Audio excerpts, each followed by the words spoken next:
Sûrement la meilleure des 3 saisons de Kaguya Love War, c'est toujours aussi drôle, les personnages sont toujours aussi attachants et on a enfin une évolution dans la relation de Kaguya et Shirogane. Ils sont trop mignons, je les aime ces deux bolos sans relation. Ah oui, oui, oui, oui, oui, oui, oui.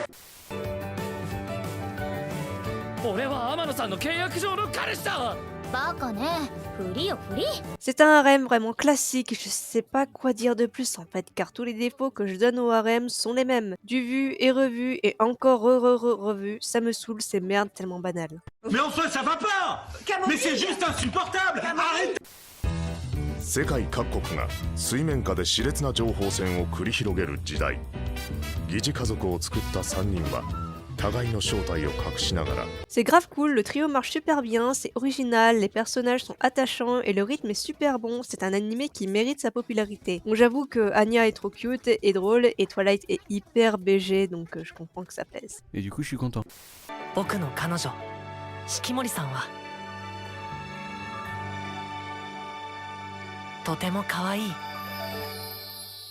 Comme je le pensais, c'est ultra nul, même pas décevant, car pour être déçu, il fallait au moins s'attendre à quelque chose de bien, ce qui n'est pas le cas de cette merde. Les persos sont relous, la meuf principale dont se base l'animé est super cliché, le rythme est si lent, le but de l'histoire n'existe pas, c'est mauvais, c'est nul à chier ce truc. Mais c'est de la merde.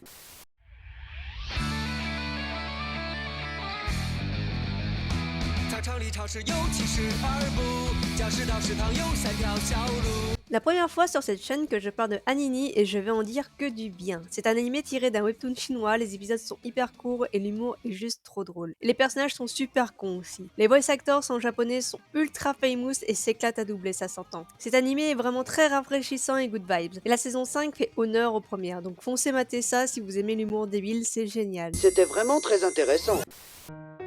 コミュ症とは人付き合いを苦手とする症状またはその症状を持つ人を指す Une deuxième saison quasiment égale à la première, j'aime toujours autant le couple principal qui est trop cute. J'ai un peu de mal avec certains autres persos mais en vrai j'aime beaucoup Komi-san. Je comprends sa popularité bien que ça fasse toujours moins parler que Kaguya Love War. SVP les mecs en chaleur sur Komi juste parce que leur fantasme est la meuf cute qui parle pas soumise, vous me faites gerber. Non, je ne parle pas par expérience. Alerte psychopathe.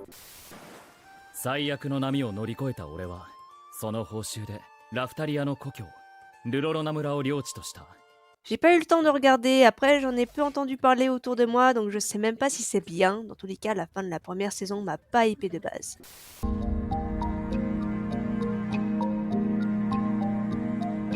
J'ai maté ça hyper vite car tous les épisodes n'étaient pas encore sortis et je devais faire cette vidéo en vitesse. Bah c'est plutôt intéressant, l'intrigue et le suspense c'est cool mais il y a des trucs que j'ai pas trop aimé comme le fanservice un peu trop récurrent, au secours la sœur, et des trucs pas expliqués avec des facilités scénaristiques et un héros un peu paumé mais bon. L'histoire reste assez cool à suivre donc je lui mettrai moins de 15 mais pas en dessous de 12. Aïe, coup dur pour Guillaume.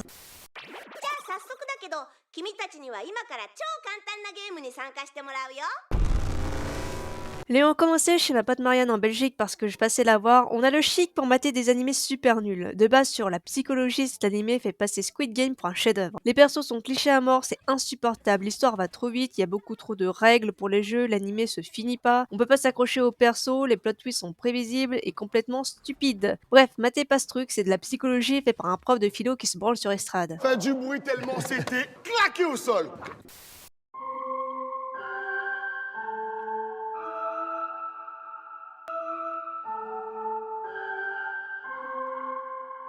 Marianne m'a dit qu'elle a pas du tout aimé ce film et qu'elle s'est fait chier devant. En même temps, c'est un film qui parle d'amour en fait, donc en sachant que ma pote est pas du tout fleur bleue, c'est pas étonnant, hein, ça lie NTJ sans sentiment MDR. Pour en revenir au film, visuellement plus que magnifique, c'est un scénario très classique avec un mélange de la petite sirène avec du parcours bien sympathique à regarder. C'est très prévisible et pouvoir de l'amour et l'amitié, mais c'est plutôt sympa à mater. Par contre, SVP, la musique du tas, faut arrêter de la mettre 10 fois par minute à la fin du film. Hein.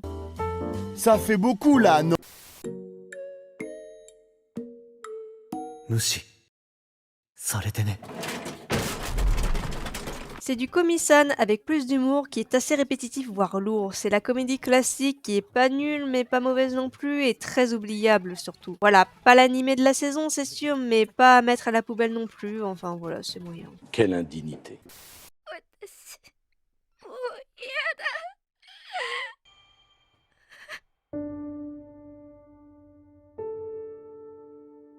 Une exclue Netflix qui m'a beaucoup marqué avec son ambiance très sombre, leurs personnages torturés et une non-censure de la violence fort sympathique. La relation platonique des deux protagonistes est très bien développée et crédible. Ça manque de développement dans les personnages et l'univers, en revanche j'aurais jamais pensé autant apprécier un animé sur le thème des vampires. Mais au moins il ressemble vraiment à l'idée de ce qu'on pourrait se faire d'un monstre et non du BG qui arrive à mordre sans foutre du sang partout sur sa bouche MDR. Mais c'est super ça!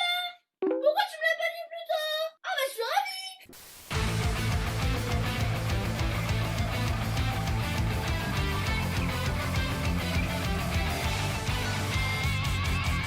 Une suite après 10 ans qui est vraiment pas ouf en fait, surtout visuellement, ce qui est un con pour un animé récent. Les 2 premiers épisodes étaient magnifiques et après je sais pas pourquoi ça a perdu en qualité, j'ai pas compris. Après les persos sont assez plats, ont peu de saveur et malgré des idées post-apocalyptiques et psychologiques intéressantes, bah l'animé est comme dans mes souvenirs en 2012. De bonnes idées, des combats sympas mais pas un truc plus ouf que ça, voire un peu cringe. Ouais je suis sévère mais bon, je vois trop d'animés pour faire des comparaisons en fait. Non, mais non, je ne vais pas crier.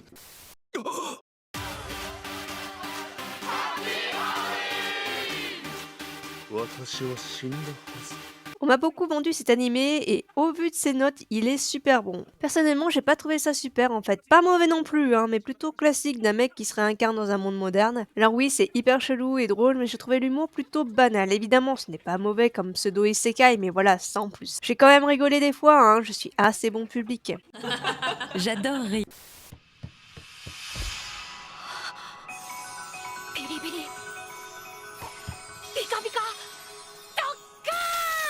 Un animé sur la danse assez cute, c'est regardable bien que classique, voir des mecs faire de la danse c'est toujours grave cool au vu des clichés dessus, et non, ils ne sont pas tous gays, il y a masse de relations hétéros dans l'animé. Mis à part ça, j'aurais aimé plus de développement dans les problèmes de la danse classique, je sais que c'est un univers horrible, là c'est un peu niais mais bon, j'adore chipoter. Dans tous les cas c'est plutôt nice, j'ai juste un problème avec les yeux des personnages en fait. Putain. セレクションを受けに来い。世界へ連れて行ってやる。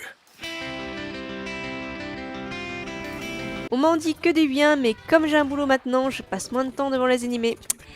Triste réalité de la vie adulte. Ferme ta gueule, Timothée, aucun s'en bat les couilles.